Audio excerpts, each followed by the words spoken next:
16ാം കേരള നിയമസഭയുടെ ഒന്നാം സമ്മേളനം അവസാനിച്ചപ്പോൾ ഏറ്റവും മികച്ച പ്രകടനം ആരുടേതെന്ന് ചോദിച്ചാൽ അത് സ്പീക്കർ തിരുവഞ്ചൂർ രാധാകൃഷ്ണൻ തന്നെ എന്നതിൽ തർക്കമില്ല. രാഷ്ട്രീയ ഭേദമന്യേ എല്ലാവരും അംഗീകരിക്കുന്ന കാര്യമാണത്. കാരണം സ്പീക്കർ പദവിയിൽ തിരുവഞ്ചൂർ തിളങ്ങുമെന്ന് ആരും കരുതിയില്ല. ഒരു പരിഹാസ്യ കഥാപാത്രമായ സ്പീക്കർ പദവിയും തിരുവഞ്ചൂരും മാറുമെന്നായിരുന്നു രാഷ്ട്രീയ എതിരാളികൾ ഉൾപ്പെടെ കരുതിയത്. എന്നാൽ അവരെയെല്ലാം അമ്പരപ്പിക്കുന്ന പ്രകടനമാണ് അദ്ദേഹം ആദ്യ സമ്മേളനത്തിൽ തന്നെ നടത്തിയിരിക്കുന്നത്. ഇതോടെ ഒരു സൂപ്പർ സ്റ്റാറായി മാറിക്കഴിഞ്ഞിരിക്കുകയാണ് അദ്ദേഹം. മാധ്യമങ്ങളിലും സോഷ്യൽ മീഡിയകളിലും നിറഞ്ഞു നിൽക്കുകയാണ് തിരുവഞ്ചൂർ. കഴിഞ്ഞ ദിവസം മാതൃഭൂമി ഓൺലൈൻ ചാനലിൽ നൽകിയ അഭിമുഖത്തിൽ അദ്ദേഹം മനസ്സ് തുറക്കുന്നുണ്ട്. പല കാര്യങ്ങളിലും തൻ്റെ അഭിപ്രായം തിരുവഞ്ചൂർ തുറന്നു പറയുന്നു. സ്പീക്കർ പദവി താൻ ആഗ്രഹിച്ചിരുന്നു എന്നാണ് തിരുവഞ്ചൂർ പറയുന്നത്. കാരണം ആരോടും വഴക്കിടാത്ത, എല്ലാവരോടും സ്നേഹത്തോടെ സംസാരിക്കുന്ന ഒരു പ്രകൃതമാണ് തൻ്റേത്. ഇപ്പോൾ പ്രായം കൊണ്ടും അത്തരമൊരു രാഷ്ട്രീയത്തിൻ്റെ സമയമാണ്. എൻ്റെ മനസ്സിലെ സങ്കല്പത്തിലുള്ള രാഷ്ട്രീയത്തിന് പറ്റിയ പദവിയാണ് സ്പീക്കർ എന്നാണ് തിരുവഞ്ചൂർ പറയുന്നത്. മന്ത്രി എന്ന നിലയിൽ നിരവധി വകുപ്പുകൾ കൈകാര്യം ചെയ്തിട്ടുണ്ട്.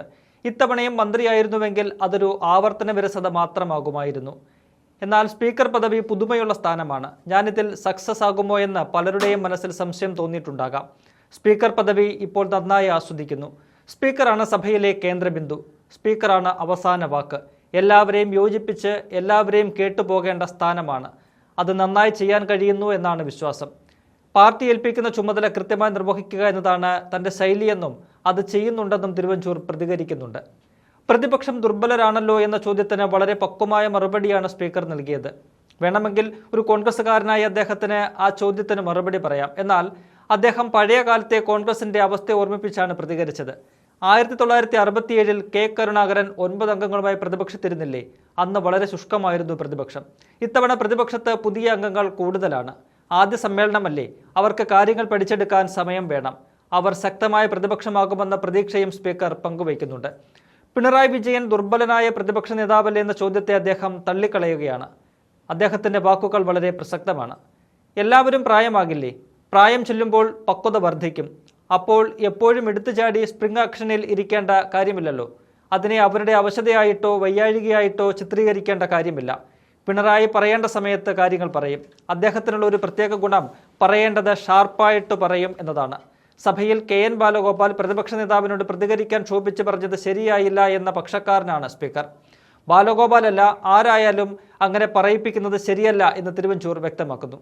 ഈ അഭിമുഖത്തിൽ സ്പീക്കർ ഏറ്റവും അധികം പ്രശംസിച്ചിരിക്കുന്നത് മുഖ്യമന്ത്രി VD സതീശനെയാണ് എന്നതാണ് ഏറെ പ്രധാനപ്പെട്ട കാര്യം. സതീശന്റെ പ്രകടനത്തെ സ്പീക്കർ എന്ന നിലയിൽ എങ്ങനെ വിലയിരുത്തുന്നു എന്നായിരുന്നു ചോദ്യം. മുഖ്യമന്ത്രി എന്ന നിലയിൽ സതീശന്റെ സഭയിലെ പെർഫോമൻസ് സൂപ്പർ എന്നായിരുന്നു മറുപടി.